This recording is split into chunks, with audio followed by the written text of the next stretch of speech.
Bonjour à tous, bienvenue à cette conférence sur la nutrition et l'alimentation. Alors nous sommes là avec la Fondation April qui nous fait la gentillesse de nous permettre de réaliser ce live. La Fondation April qui réalise une série d'ouvrages pour rester en bonne santé, des ouvrages que vous apercevez sûrement derrière moi sur les thématiques du sommeil, de l'alimentation, de la nutrition. Et donc, nous sommes ensemble aujourd'hui pour 3 quarts d'heure sur la page easy.org, easy.org qui est le site de Handicap International qui s'adresse aux aidants, aux personnes fragiles, malades et qui leur distille bon nombre de conseils dans leur vie quotidienne. Et donc, nous sommes aujourd'hui ensemble pour une conférence sur le thème de la nutrition avec Anthony Berthoud, qui est nutritionniste spécialisé autour des enjeux de l'alimentation, des enjeux mondiaux de l'alimentation. Anthony, bonjour. Merci beaucoup d'être avec nous. Avec Nous sommes ensemble du coup pour une demi-heure. Nous allons aborder différents sujets autour de la nutrition. N'hésitez pas à poser vos questions sur le live. Nous y répondrons en direct. Nous tenterons d'y répondre avec Anthony.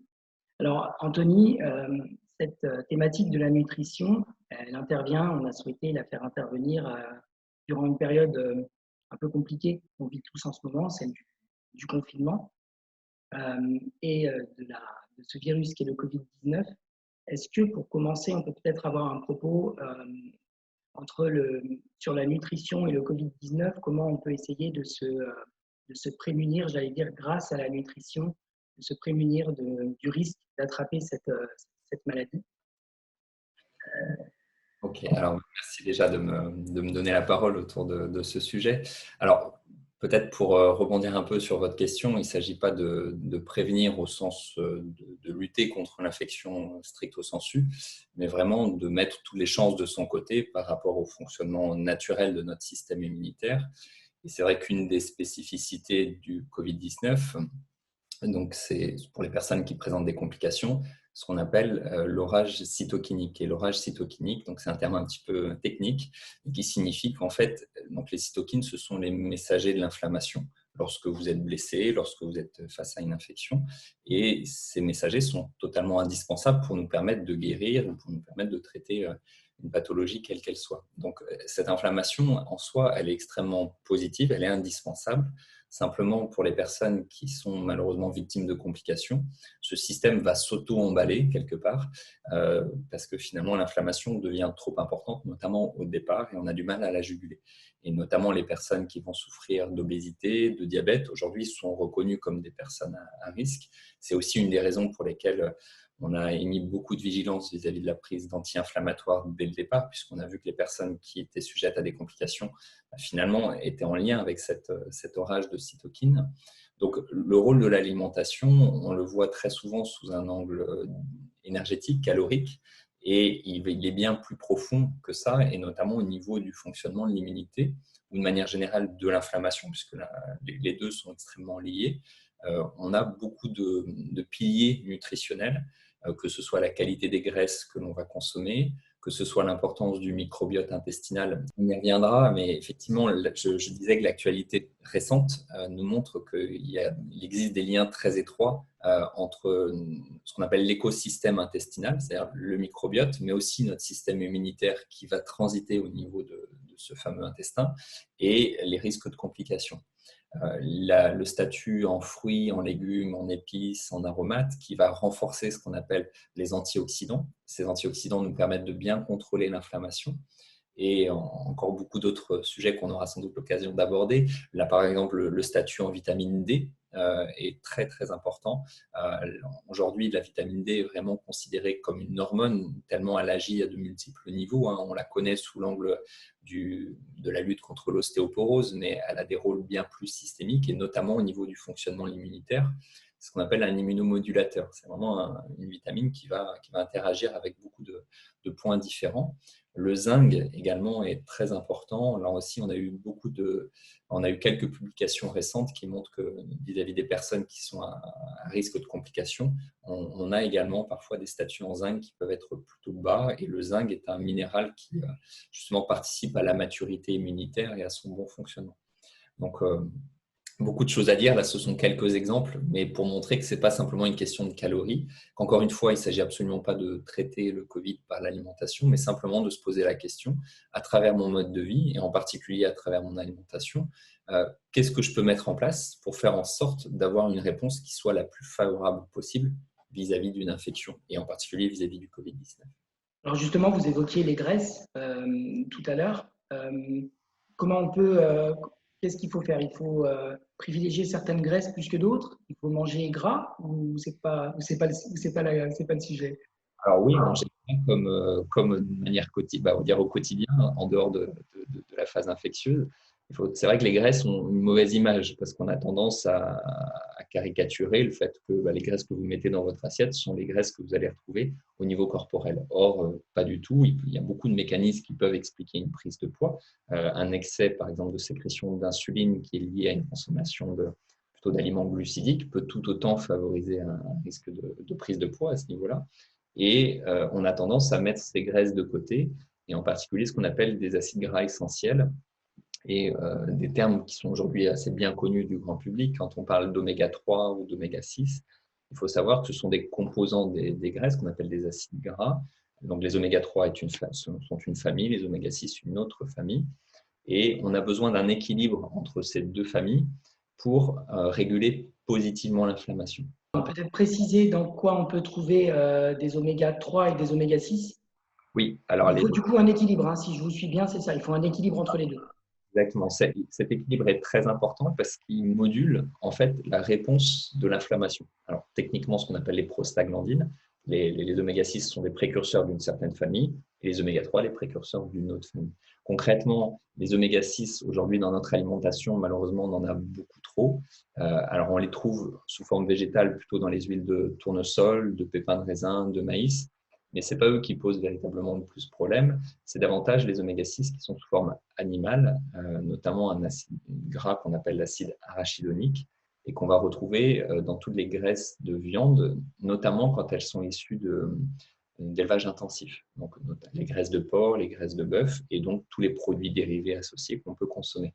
Et le mode d'élevage est important parce que effectivement, quand vous avez des animaux qui vont consommer des tourteaux de soja, finalement, ils vont enrichir la graisse de la viande ou des produits laitiers en oméga 6. À l'inverse, si la vache a été broutée dans les pâturages, elle a été nourrie au foin, elle va avoir tendance à avoir moins de ces oméga 6 et plus d'oméga 3, ce qui est un élément plutôt positif. Et à ce niveau-là, donc sur les oméga 3, la source alimentaire, vous avez là aussi des formes végétales et des formes marines ou animales. Au niveau végétal, ce sont les huiles de colza, notamment, les huiles de noix, les huiles de colza, je viens de vous le dire, les huiles de lin ou les huiles de cameline. Et la noix, alors on parle vraiment de la noix de Grenoble, donc ça peut être sous forme d'huile ou sous forme d'oléagineux brut. C'est vraiment qui nous beaucoup dans ce Pardon, excusez-moi, ça a coupé un petit peu. Vous évoquiez la noix, vous disiez. Oui, alors je disais que la noix, en plus, va vous apporter d'antioxydants qui sont bénéfiques, notamment pour protéger la qualité de ces graisses. Elle va contenir aussi, comme les amandes, par exemple, ce qu'on appelle des prébiotiques, c'est-à-dire des fibres qui viennent nourrir notre microbiote. Donc ça, c'est un élément qui est intéressant aussi. Mais pour en revenir vraiment aux huiles, donc l'huile de noix, l'huile de lin, l'huile de cameline, l'huile de colza, toujours vierge première pression à froid. Ça, c'est un point important. À garder au réfrigérateur. Ça aussi, on a tendance à l'oublier, mais ça les protège justement de cette oxydation. Au moins 1 à 2 cuillères à soupe par jour minimum, plutôt crues. Donc, vous pouvez les rajouter sur vos aliments, mais ne pas les faire cuire. Et si vous voulez utiliser la cuisson, des graisses pour la cuisson, l'huile d'olive, par exemple, sur une cuisson modérée, va être très intéressante parce qu'elle est plus stable et puis surtout, elle nous apporte ce qu'on appelle des oméga 9, qui sont une autre famille aussi très bénéfique.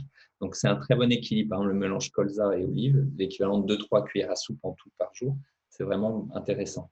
Et au niveau animal, alors plutôt sous les formes marines, on va retrouver les poissons gras et on va conseiller plutôt les petits poissons gras parce qu'ils sont en début de chaîne alimentaire. Ils ont moins de contaminants, de métaux lourds notamment, par rapport à des poissons qui sont prédateurs ou des poissons en fin de chaîne. Donc, tout ce qui est sardines, maquereaux, anchois, même en conserve, c'est vraiment tout à fait adapté, 1 ou 2 fois par semaine. C'est un bon compromis pour bien renforcer le statut. Alors, vous parlez de poisson. Si je vous entends, si je vous écoute, vous me corrigez si je me trompe, mais ça veut dire qu'il faut essayer de privilégier les poissons plutôt que les viandes. Est-ce qu'un poisson, même s'il est gras, sera toujours moins gras qu'une viande maigre? Et les élevages, vous parliez d'élevage intensif, c'est un peu à bannir aussi de l'alimentation? Alors, vous dites deux choses importantes à ce niveau-là. C'est-à-dire que non, un poisson gras peut être beaucoup plus gras qu'une viande.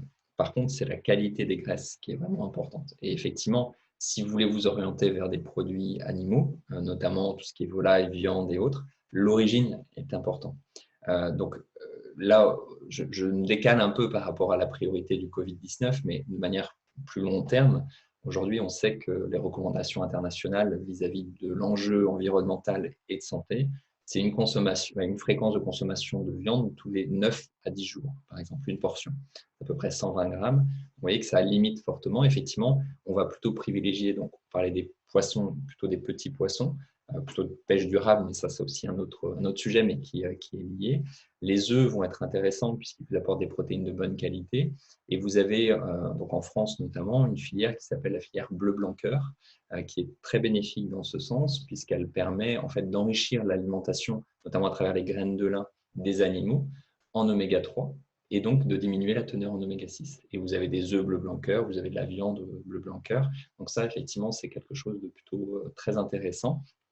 Après, vous pourrez avoir des œufs issus de poules qui vont être élevés en batterie comme en bio. Ça n'a absolument rien à voir. Là, on est vraiment sur le critère purement nutritionnel. Donc, si vous avez les deux labels, ça sera que mieux. Mais c'est un bon moyen de choisir une viande ou de choisir des œufs, voire des produits laitiers pour ceux qui en consomment, avec une meilleure qualité des graisses. Oui, tout à fait. Et les fruits et les légumes qu'on n'a pas encore évoqués, ils sont un peu la base. On dit souvent, enfin on dit toujours manger 5 fruits et légumes par jour. C'est la base d'une alimentation saine. C'est Ah oui, confirmé oui, ça. complètement. Et on a même dû commencer par ça parce que c'est ce qui représente le socle de notre alimentation. Aujourd'hui, toute la littérature scientifique nous montre que le modèle méditerranéen est vraiment le modèle de référence en termes de santé, tout à fait applicable dans l'aspect environnemental également, avec des adaptations, notamment, je parlais de la consommation et de la fréquence de consommation des viandes. Donc ça, c'est des critères qu'on peut faire un peu bouger, mais globalement, d'avoir une dominante végétale, on va parfois évoquer de l'ordre de 70 à 80% de notre alimentation sous forme végétale, et en particulier des fruits, des légumes, je le disais en introduction, des épices, des aromates, que ce soit de la cannelle, du clou de girofle, du curcuma, du gingembre, du thym, du romarin. L'ail est très intéressant, et notamment au niveau immunitaire, l'oignon également. Et est-ce qu'on y est aujourd'hui?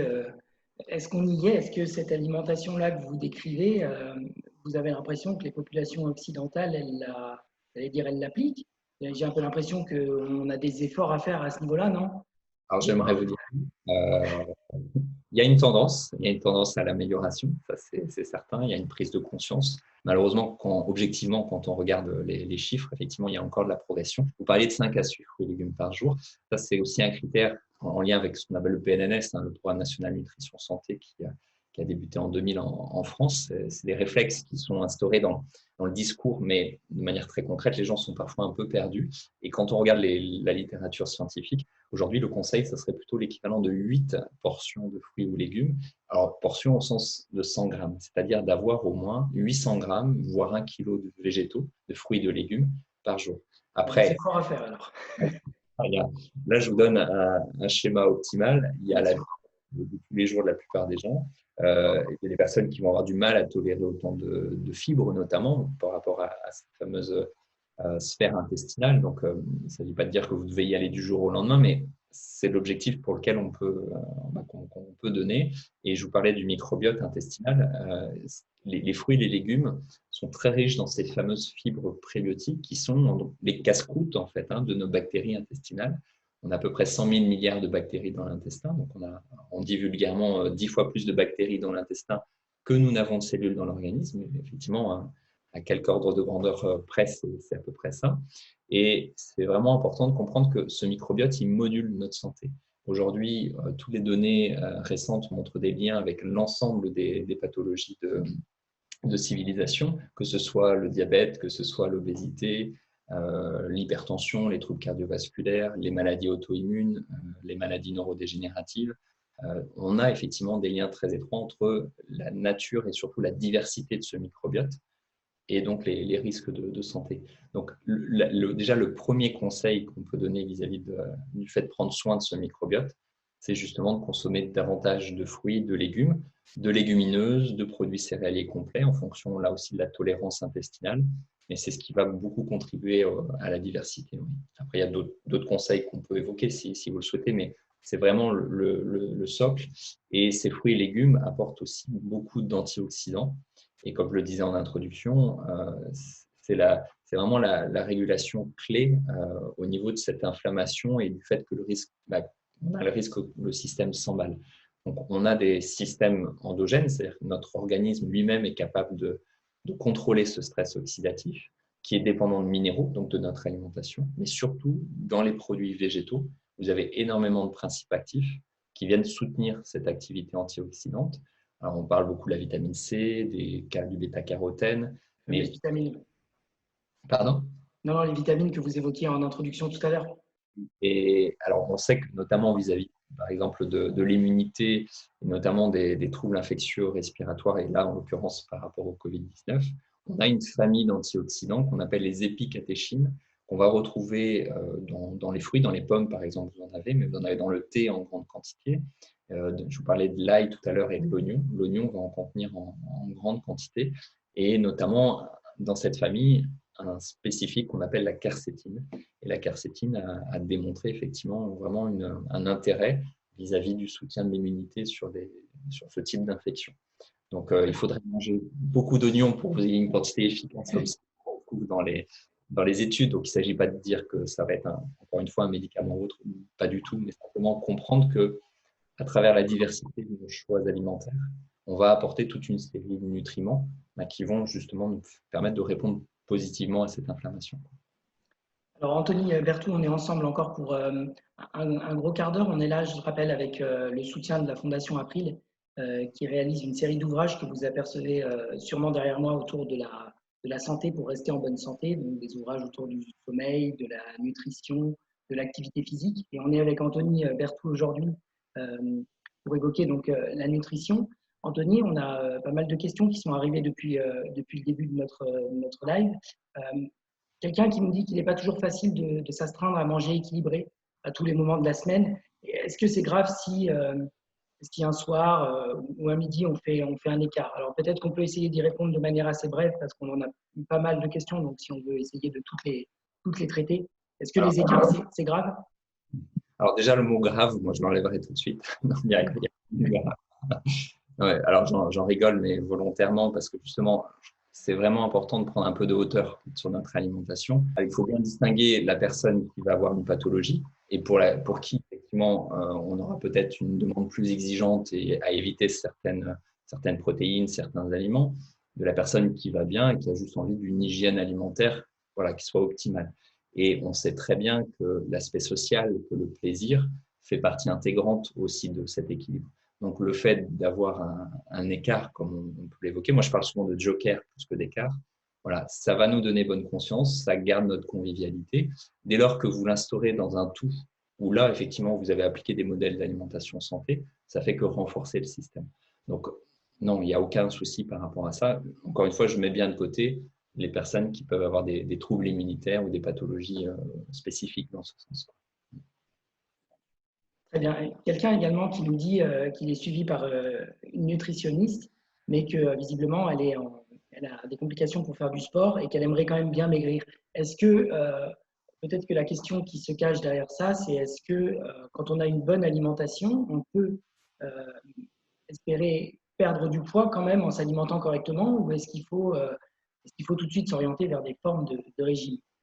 Alors, c'est vrai qu'aujourd'hui, comme là aussi le régime, on a tendance à le bannir un petit peu parce qu'il sous-entend la frustration et justement, c'est un peu le danger dans lequel on tombe depuis une vingtaine d'années en nutrition, c'est qu'on voit ça sous l'angle de l'obligation et de la restriction. Mais on ne l'envisage pas sous une logique d'hygiène de vie, encore une fois, et d'appliquer des principes fondamentaux qui sont respectueux de notre état de santé. Et souvent, on parle souvent de faire une évolution et non pas une révolution, c'est-à-dire de changer progressivement nos habitudes pour faire en sorte que ça devienne des réflexes progressivement. Donc déjà, cette notion de régime, effectivement, elle mériterait d'être un petit peu nuancée, mais surtout, pour répondre plus concrètement à la question, aujourd'hui, on sait que toute une série d'aliments vont générer ce qu'on appelle de la sécrétion d'insuline. C'est la fameuse hormone dont je parlais rapidement tout à l'heure. Et cette insuline, c'est l'hormone du stockage, l'hormone de la mise en réserve de nos nutriments. Elle n'est pas délétère, elle n'est pas négative. Il n'y a rien de négatif, c'est vraiment une question toujours d'homéostasie, c'est-à-dire d'équilibre, de jeu permanent pour justement maintenir cet équilibre.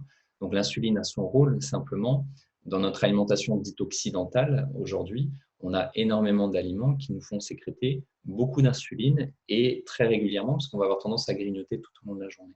Donc, ça veut dire qu'il y a des aliments qu'il faudrait bannir de notre alimentation. Vous avez des exemples ou pas?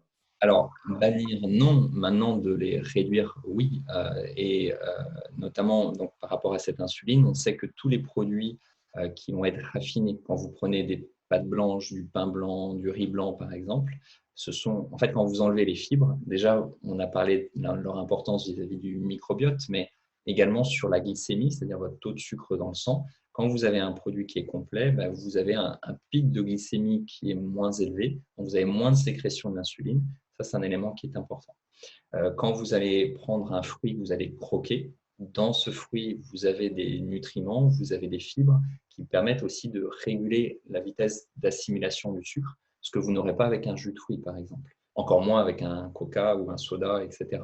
Donc déjà, de croquer vos fruits, ne pas les prendre sous forme de jus de fruits. De faire la part belle plutôt aux légumineuses, tout ce qui est lentilles, fèves, haricots secs, pois cassés, pois chiches, ont l'intérêt justement d'avoir ce qu'on appelle une charge glycémique basse, c'est-à-dire qu'ils font sécréter peu d'insuline. De manière générale, tous les produits ultra transformés, quand vous prenez des céréales soufflées du petit déjeuner, quand vous prenez des biscottes, je ne vais pas vous citer de marque, mais tous ces produits, galettes de riz, galettes de maïs, etc., ça paraît léger, croustillant, etc., et peut-être sympa pour le palais pour certaines personnes. Malheureusement, l'organisme là va pouvoir attaquer les structures présentes au niveau de l'aliment de manière beaucoup plus rapide au niveau des enzymes et donc créer un pic glycémique plus élevé. Donc ça fait vraiment partie des aliments à limiter. Et contrairement à les surgelés, c'est un produit qu'on n'a pas encore évoqué, surtout dans cette période de confinement. Les surgelés, c'est quelque chose qu'il faut privilégier par rapport aux conserves ou pas forcément? Alors, en période de confinement en particulier, on va dire, mais de manière générale, tout dépend. Alors, si vous avez la chance d'avoir votre potager et vous allez cueillir vos fruits et vos légumes à la journée, il n'y a rien de mieux, ça c'est évident. Des fruits et légumes sous des néons de pendant des jours et qui vont rester aussi parfois des jours dans le réfrigérateur ou dans le placard ou la corbeille, malheureusement, on perd quand même une grande partie de certaines vitamines. Et quand on est avec des conserves, là aussi, la stérilisation va faire perdre un petit peu de vitamines, mais surtout va rajouter beaucoup de sel. Et on sait que l'excès de sel n'est pas bon au niveau immunitaire en particulier. Alors, on parle beaucoup de l'hypertension, etc. Mais là, pour le sujet du Covid, effectivement, d'éviter les excès de sel. Donc, le surgelé, dès lors que ce sont des produits bruts, c'est-à-dire que vous allez prendre des haricots verts, des brocolis, des champignons, des poireaux, etc. Mais vous n'allez pas prendre des mélanges dans lesquels on a rajouté des additifs, du sel, des graisses souvent de mauvaise qualité et autres. Oui, c'est clairement très adapté et par rapport au fait de limiter les courses, les déplacements. Alors, on va sortir du confinement, mais en pleine période de confinement, c'était une solution qui était optimale. Oui. Ouais, tout à fait. Quand je vous entends parler de potager, de jardin, tout ça, il y a aussi la question de l'environnement qui se pose. C'est vrai qu'on dit qu'il faut s'alimenter correctement, il faut manger de manière saine et il faut sûrement changer aussi nos manières dont on a de s'alimenter jusqu'à maintenant. Est-ce qu'il faut aussi avoir une démarche plus globale et de se dire il faut aussi respecter l'environnement, c'est-à-dire je privilégie les circuits courts, je privilégie les produits bio. Est-ce qu'il y a aussi des efforts à faire là-dessus? Alors, je ne dirais même pas aussi, mais avant tout, parce que, et moi, c'est mon quotidien aujourd'hui, que de sensibiliser au maximum ou à travers mes enseignements, les professionnels sur le fait qu'on a deux enjeux principaux. On a un enjeu de santé individuelle, comment prendre soin de sa santé ou pour des professionnels de leurs patients, par exemple. Et au niveau collectif, au niveau long terme, effectivement, comment rentrer dans nos objectifs de limitation des gaz à effet de serre, de préservation de la biodiversité, etc. Et finalement, des réponses qui peuvent paraître de très bon sens, et comme vous le disiez très bien, c'est-à-dire d'avoir des produits avec une dominante végétale, brute, donc non transformée, d'origine locale, de saison, voire bio ou en limitant les contaminants au maximum en fonction des modes de culture. Au niveau de l'élevage, on a vu d'avoir des élevages plus respectueux de l'animal, mais aussi du coup et de l'environnement et de notre état de santé, et de limiter cette consommation de produits animaux. Là, on a vraiment des socles qui représentent en fait les recommandations vis-à-vis de l'environnement. Donc, alors, je ne vais pas parler de combat, mais souvent j'utilise cet exemple, c'est que quand on parle de santé ou d'environnement, on est dans le même combat. Et ce qui est extrêmement rassurant, et on l'objective très bien avec les publications scientifiques, c'est que les réponses sont les mêmes. Et on va souvent chercher des considérations intellectuelles ou des détails d'aliments, etc. Et ces simples principes de bon sens qu'on a évoqués là font énormément déjà un pas en avant. Et juste le point que je voudrais rajouter, c'est le gaspillage alimentaire. Donc aujourd'hui, Bien sûr, vous avez raison, c'est important d'en parler. c'est juste essentiel dans le sens où on a à peu près 41 tonnes d'aliments qui sont jetés par seconde dans le monde. Donc, il suffit d'imaginer depuis le temps qu'on a ensemble à ce niveau-là ce que ça peut représenter. C'est quasiment 26% de la production mondiale aujourd'hui qui est jetée.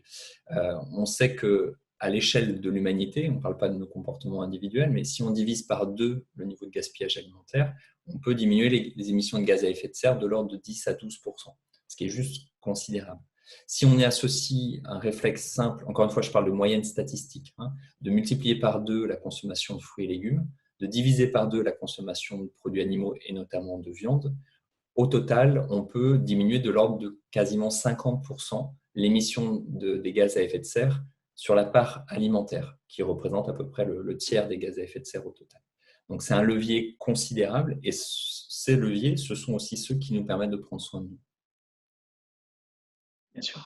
On est encore ensemble pour 5 petites minutes. Je rappelle qu'on est là donc, grâce à la Fondation April qui diffuse des messages pour rester en bonne santé, surtout dans cette période de confinement, et qui réalise depuis plusieurs années une série d'ouvrages autour du sommeil, du stress, de la nutrition, une bonne alimentation, de l'activité physique, des ouvrages que vous apercevez derrière moi. Et donc, on est avec Anthony Berthoud. Anthony, avant de conclure, peut-être une dernière question, deux dernières questions, si ça ne vous dérange pas, d'internautes qui nous ont contactés pendant ce Facebook Live. Merci à tous pour vos questions d'ailleurs. Au milieu de tout ça, en fait, les gens nous disent qu'avec les restrictions, les pénuries, ils disent que c'est compliqué pour eux de manger bio et de manger durable. Comment on peut faire pour continuer à réussir à combiner les deux? Alors, ça a coupé un petit peu, mais je pense que j'ai entendu l'essentiel de la question. La réponse, vous l'aviez donnée aussi tout à l'heure, c'est le côté des filières courtes. C'est-à-dire qu'aujourd'hui, on sait, et c'est une des opportunités là, de ce qui se passe vis-à-vis du confinement, c'est qu'on est en train aussi de valoriser davantage les producteurs locaux, et ils ont une place centrale, et ça, on n'en parle vraiment pas assez. Et le fait d'aller vers des produits qui sont, encore une fois, non transformés, qui sont bruts, que vous allez acheter localement, on l'objective là aussi très bien par les études, on voit qu'on peut avoir une économie au niveau de notre portefeuille. Parce qu'effectivement, la pizza surgelée, le pain de mie industriel, je ne vais pas vous citer de marque, mais tous ces produits rapportés à leur densité nutritionnelle et au coût. Alors, on sait que malheureusement, les personnes qui ont moins de moyens économiques ont tendance à aller aussi plus vers ces produits, mais si on repense le système dans sa globalité, et notamment en restaurant des filières de qualité au niveau de l'élevage, de la culture, et d'aller vers une absence de transformation des produits, économiquement, on peut amplement s'y retrouver, contrairement à ce qu'on a l'habitude de penser un peu à ce niveau-là. Une dernière question avant de conclure. Quelqu'un qui nous demande le jeûne intermittent, est-ce que c'est une bonne idée? Quel est votre avis là-dessus? Alors, là, la littérature scientifique, les dernières études sont plutôt très positives sur le sujet, notamment sur le contrôle de l'inflammation et en particulier chez des gens considérés aujourd'hui à risque vis-à-vis de cette situation. Donc, je pense à l'obésité, des personnes qui vont avoir des maladies auto-immunes, des maladies inflammatoires chroniques, voire le diabète dès lors qu'on a un suivi médical pour contrôler un peu le traitement. Donc, globalement, j'en pense le plus grand bien. Quand je dis je, ce n'est pas moi directement, c'est sur les données. Maintenant, c'est un changement qui peut être aussi assez important pour certaines personnes. Donc, ce n'est pas forcément le bon moment pour le faire en période de confinement. C'est-à-dire que soit vous faites déjà et ça vous va très bien, notamment ce qu'on appelle le modèle 16-8, c'est-à-dire 16 heures de jeûne. En général, la personne ne mange pas soit le repas du soir ou le repas du matin. Et vous êtes très bien comme ça, il n'y a absolument aucune raison de l'arrêter, surtout si vous équilibrez votre poids, votre alimentation sur le reste de la journée. Si vous ne le faites pas encore, ça peut être possible. Maintenant, effectivement, l'idée n'est pas encore de sortir de trop de sa zone de confort parce que voilà, c'est un contexte où on va limiter ces éléments-là. Mais j'ai envie de vous dire, pour la vie de tous les jours, oui, bien sûr, c'est vraiment quelque chose d'intéressant.